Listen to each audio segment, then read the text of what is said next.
Their skin tells quite a story.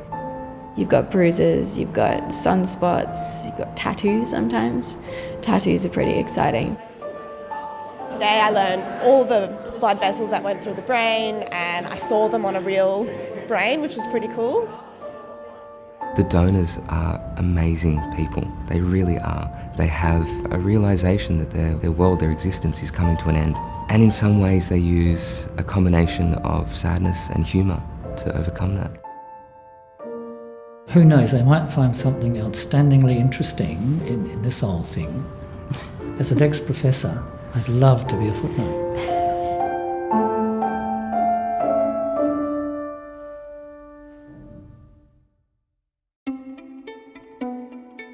Planning for death usually involves pondering whether you'd prefer a burial or cremation. But at universities across Australia, including here at the ANU, body donation programs are offering an alternative. There is a laminar fibrosa at the back of the orbit. Today we are specifically looking at the circulation of the brain and symptoms and signs of a stroke. So if a particular vessel in the brain gets occluded, what we'll be able to see as doctors. These are second-year medical students, and each week they have classes where they examine and dissect human bodies that have been donated to the school. The texture, the feeling that you can get from a real body, from a real human being, it's something you can't get from the models. If you want to do some surgery, you have to anticipate possible changes, and the only way to do that, to use human bodies.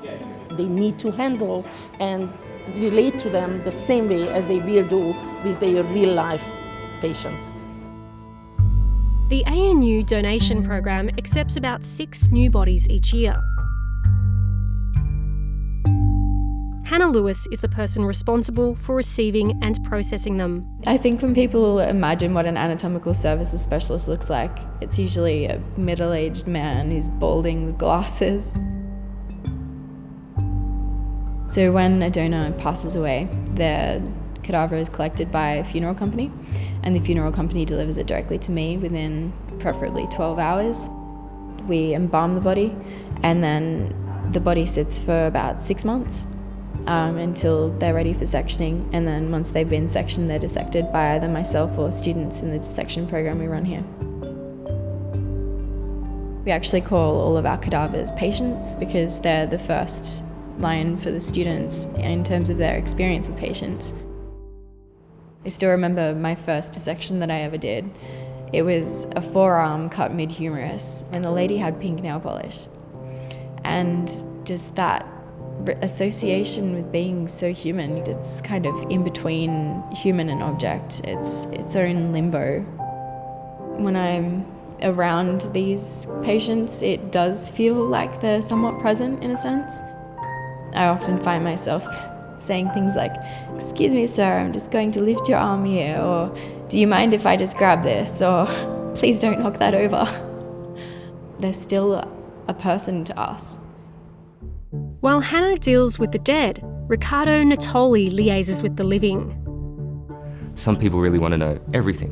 What's going to happen? What classes am I going to be taught in? I have this particular disease type. Is that going to be studied? Is that going to be looked at? And other people really want to keep it at a distance. I'm donating. That's all I want to know. I don't really mind. So my job is really to understand what the individual wants and to provide them with that level of information. Riccardo is also a researcher, focusing on vision and age-related macular degeneration. People talk about the eyes being sort of the window to the soul. And while they're in the human, they absolutely are. It's what allows you to perceive the world around you.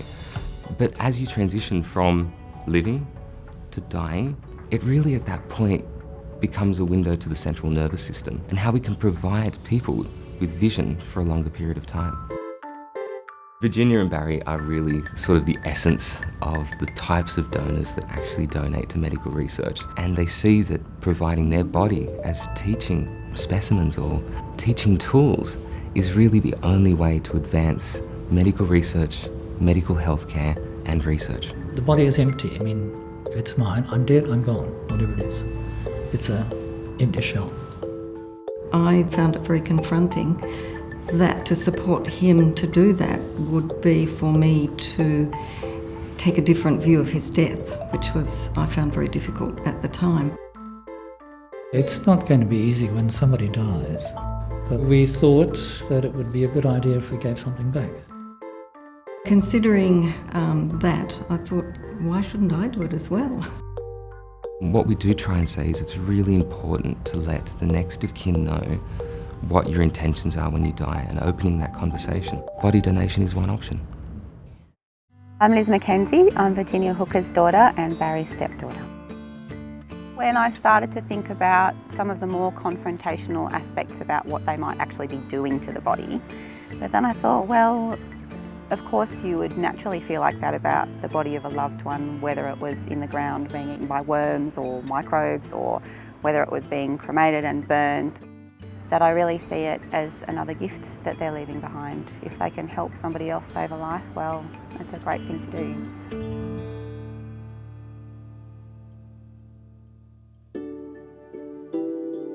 Death is not something we like to talk about, but actually it's what makes life really special. If there wasn't an end, we would just take life for granted.